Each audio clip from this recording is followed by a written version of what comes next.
podcast from Peach 2020, hosted by Peter Martin. Hello, I'm Peter Martin, founder of Peach 2020, the international community for senior executives, entrepreneurs and influencers from across the hospitality sector. Welcome to the latest in our series of Top Table podcasts, which see me in conversation with some of the real movers and shakers in the out-of-home food and drink business, picking up on the issues shaping the future of our industry. Having emerged from COVID, operators are now having to navigate a changed trading landscape. Some things are familiar, others have transformed, and there are definitely a new set of challenges out there. Understanding customers and how their tastes have altered and their habits have evolved and will adapt again with increasing cost of living pressures is absolutely crucial. And that may be even more important for businesses that on the face of it appeal to younger clientele, like, for instance, a cocktail brand, The Alchemist. Well, let's find out and welcome my top table guest today, Jenny McPhee, brand director at The Alchemist. Hello, Jenny.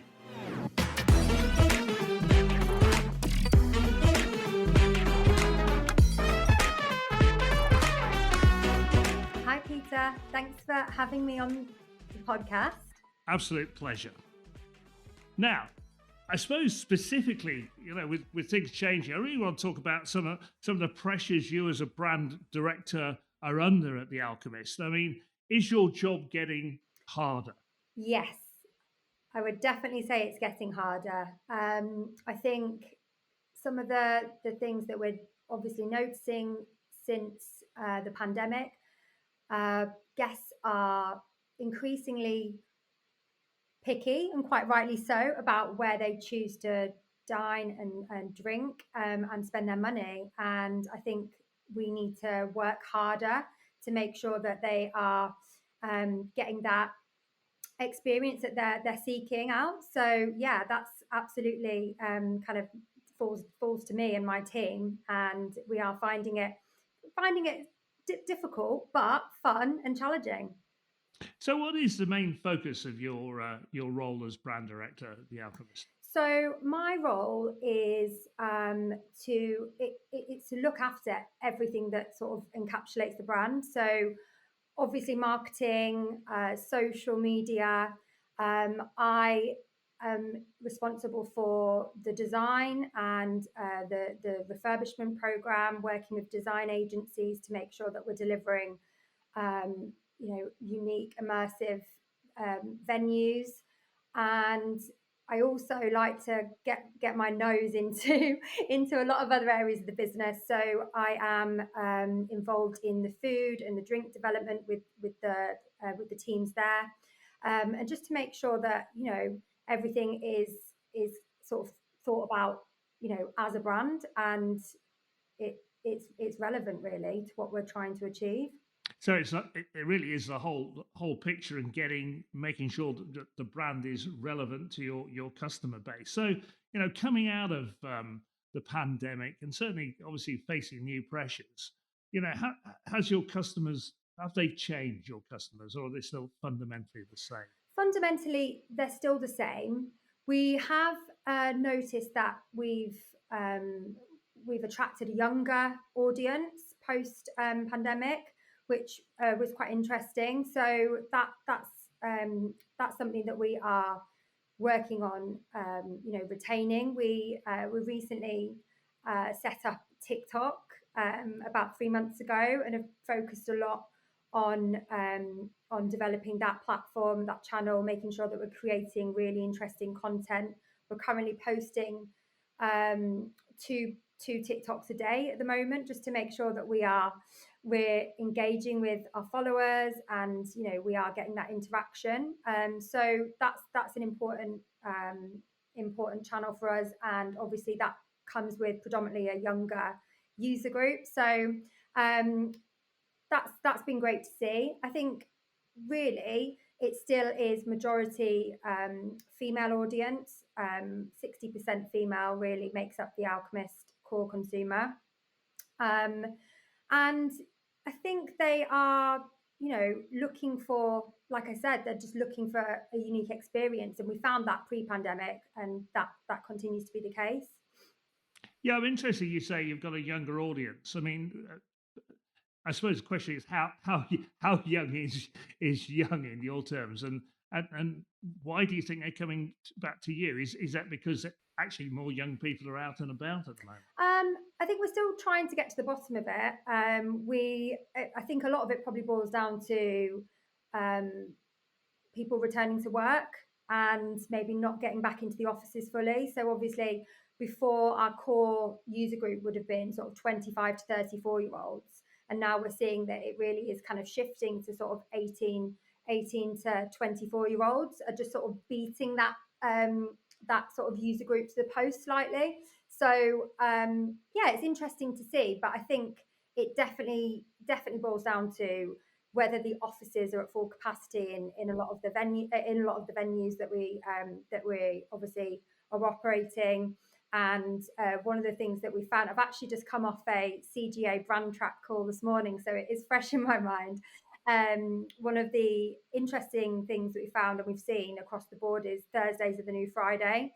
We know that people, if they are working in the office and they're back in the office, they are working really Tuesday, Wednesday, and Thursday. And a lot of them are deciding to take Mondays at home, Fridays working from home. So those sort of 3 days in the week are proving to be quite lucrative for us. Yeah, because obviously you've got 20 venues across the nation, and all obviously in urban areas by definition, essentially. So you've been probably impacted more by the return to work or the slow pace of return to work than anybody else. I mean, London's obviously been seen as a place under pressure, particularly the city of London, and you're down there. Have you seen that difference? Are those the areas which are struggling, those sort of London? Yeah, we have seen that. We've seen the pickup in sort of tourist areas. So, for instance, our venue in St Martin's Lane in central London, that's really come back to life very quickly. Whereas a few of the other venues, maybe not as strong, but still, I mean, if we look at it as a whole, we're outperforming 2019, so we're happy with where we are, but we know that there's definitely still pickup to be had on those key trading days that we would have sort of looked at before, like a Friday. Yeah. Now, with this, as it were, younger audience coming through, does that mean you're starting to rethink what the Alchemist stands for, or is it the fact that the Alchemist is a strong brand and these people are coming to you, which is reassuring? How are you balancing? Because obviously, as you say, your audience is slightly changed. I think we are always evolving what the Alchemist is. We need to make sure that we're looking at every single area of the business to make sure it is constantly evolving. We have to.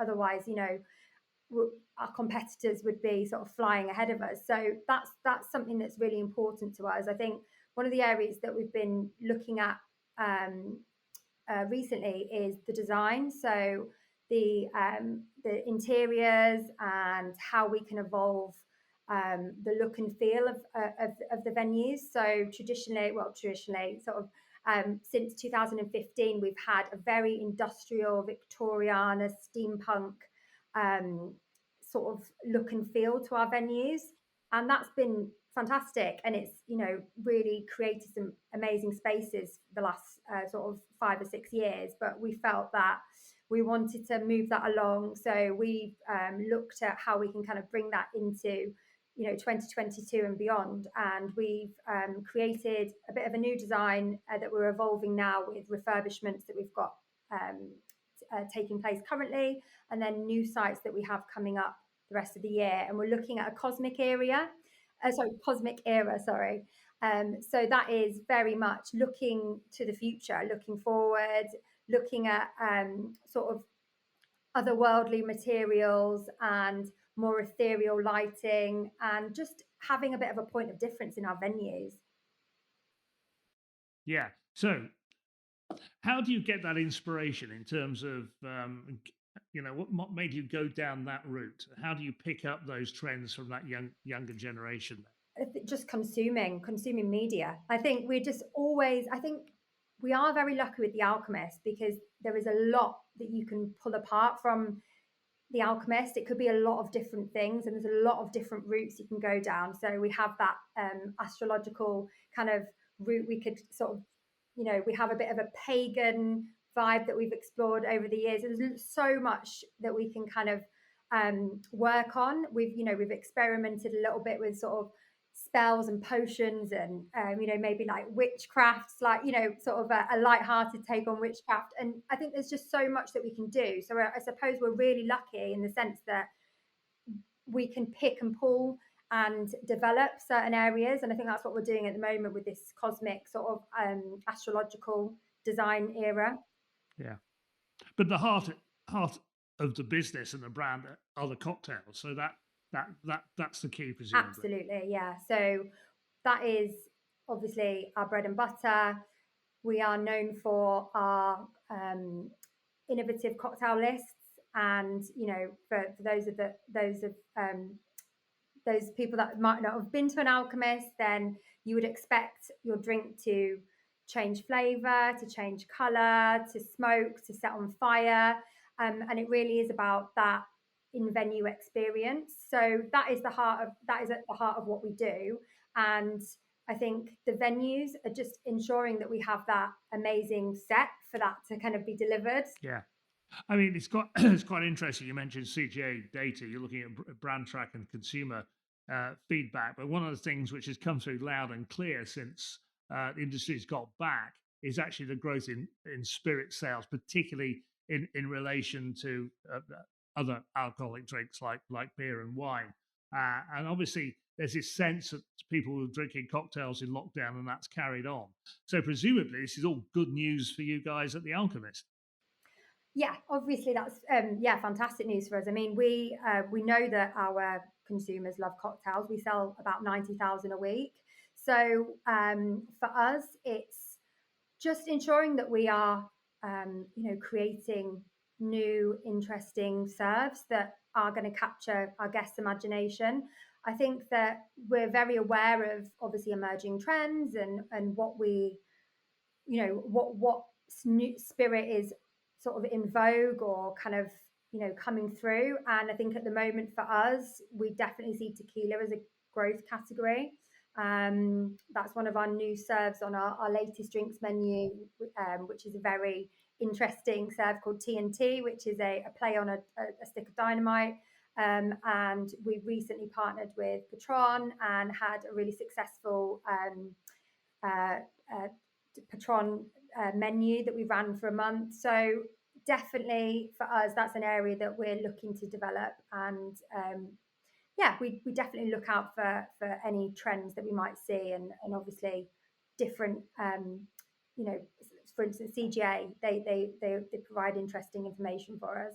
Yeah, well, it's interesting because you are developing new cocktails, but let's face it, we've got some real issues in supply chain at the moment, and it's not just food, but it's also drink as well.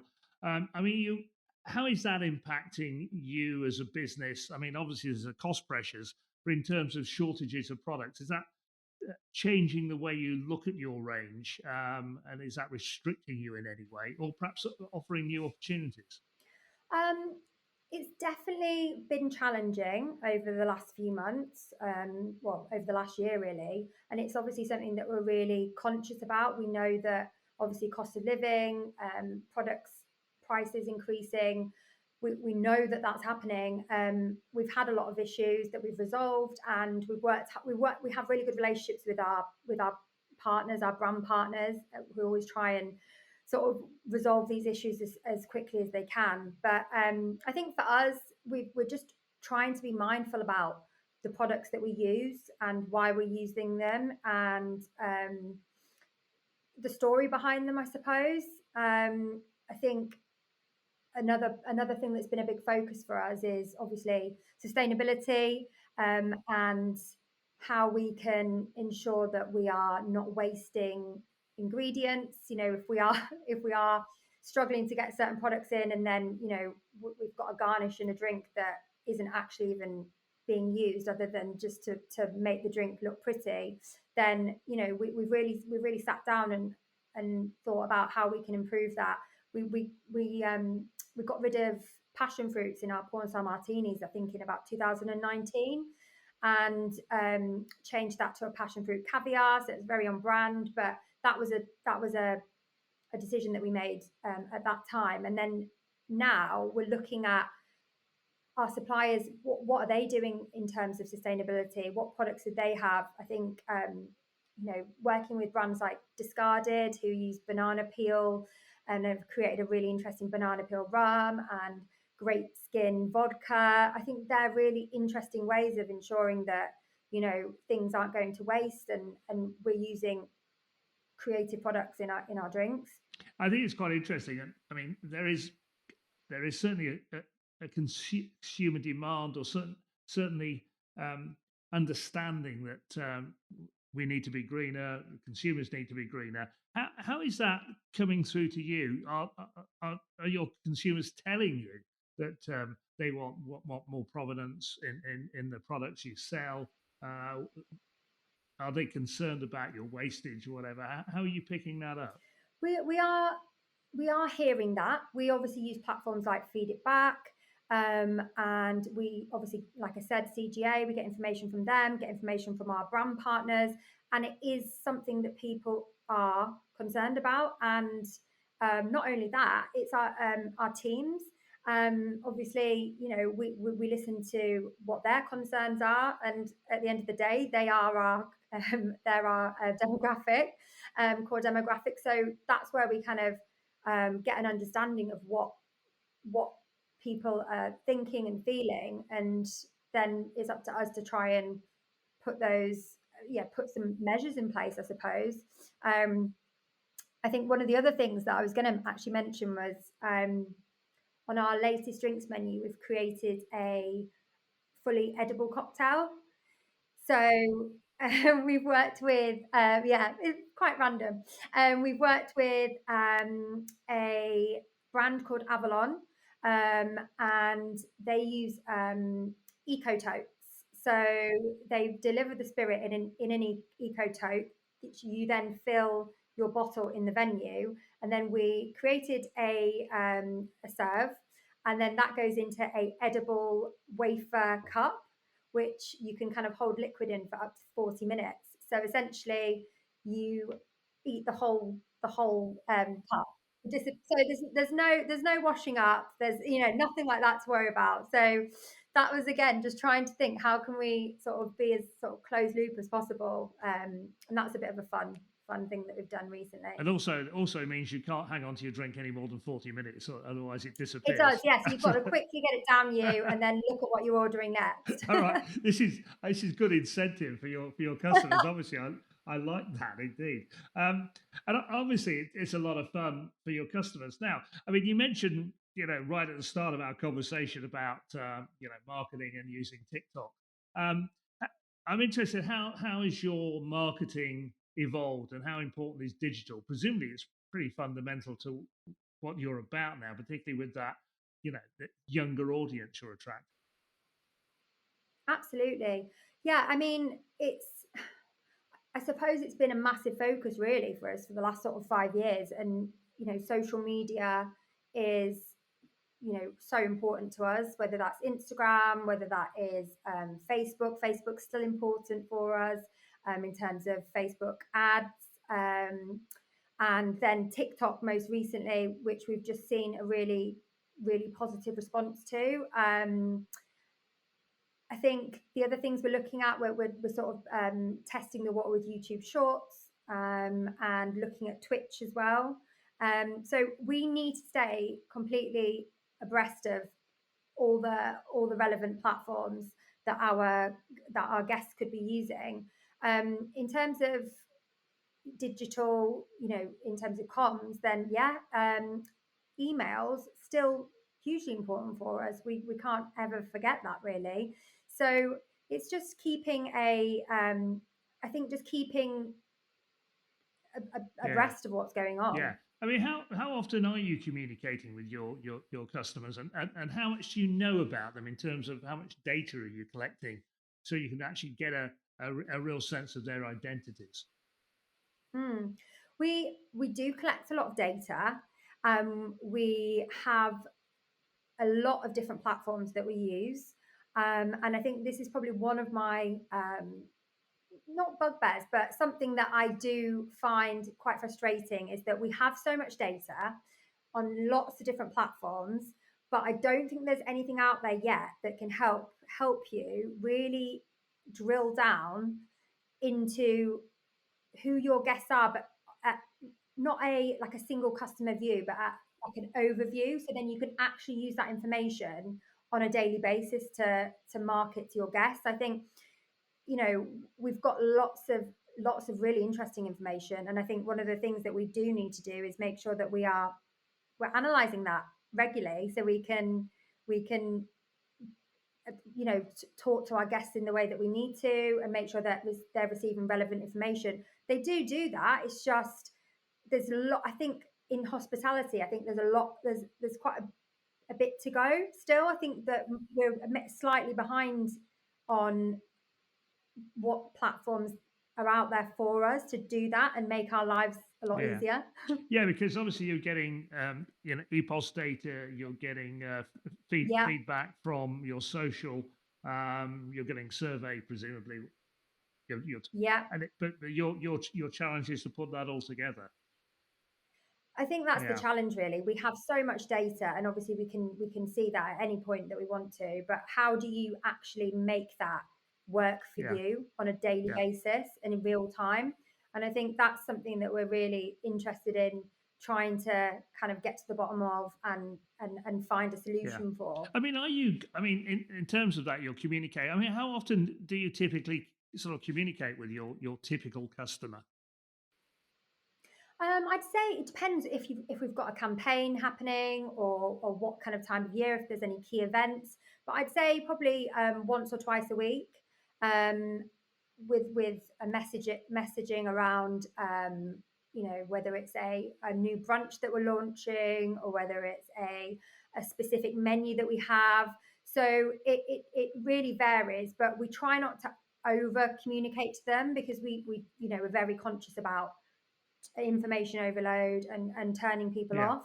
And obviously, I suppose that filters into your teams as well because they are the same generation. They're tech literate, and obviously, one of the big issues we all know is actually recruiting staff at the moment. It's not just a UK issue. It's an issue we've seen in the States as well. I mean, how are you finding? Well, first of all, how are you finding the jobs market? Are you getting the people you want? Are you retaining the people you want? Yeah, I think we are. We obviously were had a little bit of difficulty when we came out of lockdown, as everyone did, just trying to get back up to full capacity.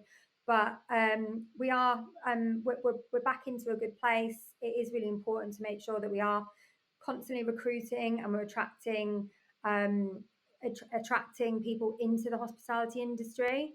I think as a business that has a number of venues across the country, we do have a responsibility to show hospitality in an attractive light because it's such a great industry to work in, as we all know.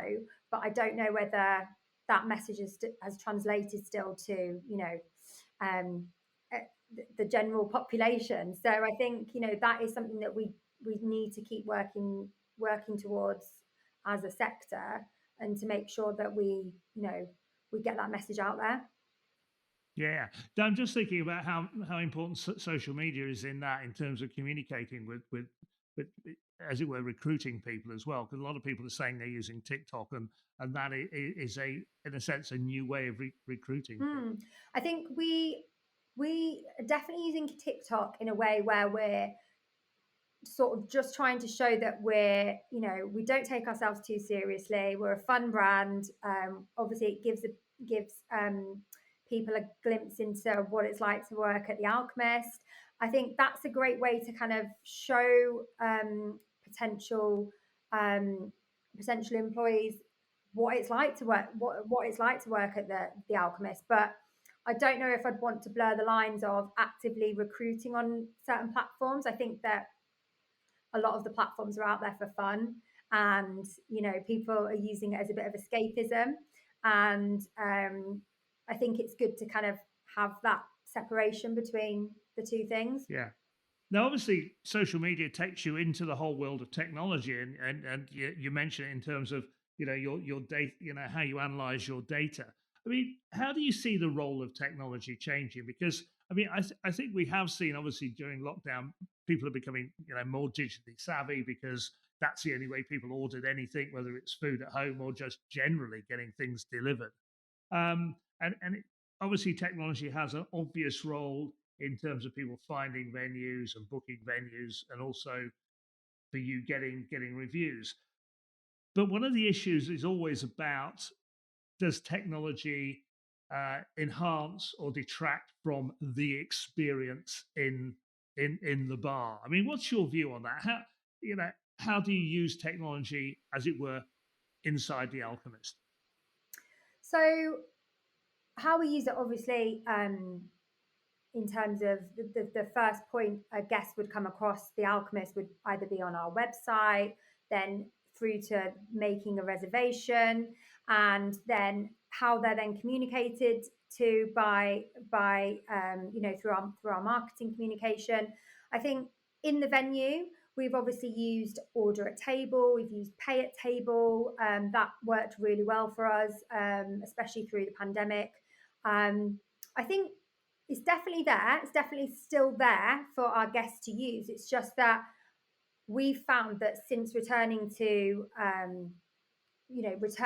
sort of regular trade, guests want that personalized service. They want to be served. They want to be able to talk to somebody and interact with somebody. And I think that was really important for us to get back to that place when we reopened. However, it's definitely coming through in terms of data that we're receiving at the moment, that there are guests out there that do want to be able to just quickly order something on an app, be able to pay without having to get the attention of a server and kind of wait, for 5 or 10 minutes before that transaction takes place. So that's definitely something that we need to kind of keep monitoring and making sure that we've got that journey right, and that our guests have got that possibility if they want to. But I think for us, it is about that personalized service. The other thing, one of the things you also did during lockdown was going to e-commerce with your cocktails at home. I mean, I'm not sure. I mean, are you? I suppose there's two questions there. Are you going to continue that? Is that something which will be part of the Alchemist going forward? But also, what did that teach you about marketing and perhaps your customers? I mean, that was such an interesting project to be part of, and it really helped. I think it helped a lot of us get through lockdown. We originally created the e-commerce side of the business as we launched our Alchemist recipe book. So we wanted to add that to the product range of prints and cocktail shakers and other small items that we were selling already in the business. So we created the platform, and then obviously added the cocktails to that. And it was almost like one of those moments where we thought, why didn't we just do this ages ago? Because they absolutely flew, and Christmas has been really fantastic. Both Christmases have been fantastic for us in terms of the cocktail sets, and any key gifting periods. They've been really popular. I think obviously since we've come out of the pandemic, it has obviously, kind of the sales have reduced slightly, but it's something that we want to keep developing. And I think there's a lot of opportunity for growth, not necessarily just with the cocktails, but for other items, merchandise as well, that we see, as a good opportunity. Yeah, it's a great way you can amplify the Alchemist brand. The other way you can obviously amplify it is opening new sites. I mean, how are the growth plans, bearing in mind the current economic climate? What are you looking at doing? We're definitely getting back onto our growth plans. We've got Glasgow opening up later this year, which we're really excited about. I think obviously, I think we spoke about before the fact that the Alchemist works extremely well in city centres, but obviously there's only a finite number of those that are available in the UK. So we are looking at Europe and whether we could take the brand out there, and I think that's a really exciting prospect for us. Yeah, good. Now, the other thing is getting ideas. Now, obviously, you were out with us in Miami on the Peach Atlantic Club trip with about 40 other operators from the US and the UK. Yeah, how did that work for you? Was it worthwhile? What ideas did you get? I think for me, Miami was such an interesting destination. It was, I think, one of the key takeaways from it was the experience, the music and the experiential side of the venues that they have out there. I think maybe we've lost that slightly in certain areas of the UK. I think one of the interesting things that I noticed was how everyone gets so dressed up. And I think since the pandemic, I feel everybody's kind of maybe, sort of relaxed slightly in what they're wearing, and it's very much about wearing sort of like your leisure wear. And yeah, I think it reminded me that people used to get really dressed up and go out and go to nightclubs, and I think obviously that's massively suffered since the pandemic, and I think it would be great to get back to that point and have those amazing music venues again and that late night sort of culture. Yeah, yeah. So live music, so that could be a factor going forward. I mean, I'm always interested in getting feedback, and obviously we're doing it so other people could share exactly that feedback. I just wondered if there are any particular operations and sites which really, you thought, yeah, we could do something here like this. um I really loved Chica. Is it Chica? Yeah, we obviously were we got to see that in the day, and we also got to see that in the evening, and I think that really came to life. I think the venue was beautifully designed, and it was very unique, and yeah, just something that I'd not experienced in the UK. So I feel that that was a really cool concept. Again, at night time, the music was loud. There was entertainment. It had such a great vibe, and I think that was really cool. Obviously, the timeout market was interesting because you got to see lots of different local operators, which were really interesting. And I think, yeah, I think it was just an extremely interesting city with lots of amazing art, and lots of really interesting people. Yeah, and it was good fun, and we'll be doing more of those, obviously. So, yeah, looking forward, Jenny, for you and your job, and for the Alchemist. What's the next six months, year got in store for you, and how optimistic are you, bearing in mind some of the pressures we're all facing? I'm really optimistic. I think it's really exciting to be able to continue our growth plans, to be opening new venues once again, to be evolving the brand from a design point of view, looking at how we can continue to push ourselves in terms of cocktail development. Um, and I think if we get the opportunity to open in Europe, it would be amazing to see how the brand translates to the European market. And I think that is, that's an amazing challenge for us all. So I think we're all super excited. We worked with one of our suppliers last year to create a range of NFTs, which was a really interesting project. And that launched in October. We created 5 different NFTs that represented the art of gin making, and that was with Cambridge Distillery. And we launched them, and they're still being sold now. I think we've just sold about 45 of them so far. And I think that was an area that we were really keen to kind of be part of the conversation. I know it can be quite, some people are very opinionated about cryptocurrency, and some people, they're a little bit unsure about it, but it was something that we wanted to look at, and we received really positive feedback from our consumers. So yeah, something I think watch this space. Definitely dabbling in that a little further. That I mean, that's interesting. I mean, we've seen it probably happen more in the States. People getting into NFTs and understanding how they work. I'm not sure I do, but but you are getting traction on that sort of thing, that sort of area. So people are buying into those experiences. Yeah, we made sure that it kind of it related to the venues as well, and you could, if you were making that purchase, you could still have an experience in venue alongside that purchase. So I think it's important to try and find a way to sort of pull it back to your core offering. But it's exciting. I think, building an Alchemist in the metaverse, looking at cocktails that we could create. I think there's lots of fun things you can do, but obviously, the main thing for us is opening venues and creating cocktails. And you mentioned, I mean, save the best for last. Europe international expansion as well. So, without giving all the game away, where are you looking in Europe? Can you say, or is that still a bit of a It's secret? a little bit of a secret at the moment. Hopefully, we can say very shortly. But yeah, just Europe's probably the safest thing to say at the moment.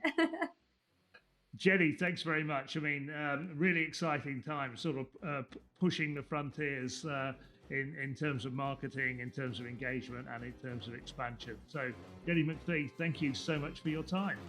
Thank you, Peter. This podcast is sponsored by Access, Yumpingo, Chapman Ventilation, and RSN. The Peach Podcast is always free to listen to. To find us, search Peach 2020, the top table, on Apple Podcasts, Spotify, Google Podcasts, Amazon Music, or in any app that supports podcasts. All our podcasts will be uploaded to our YouTube channel as well. Now, don't forget to like, rate, and subscribe to make sure you don't miss our future episodes.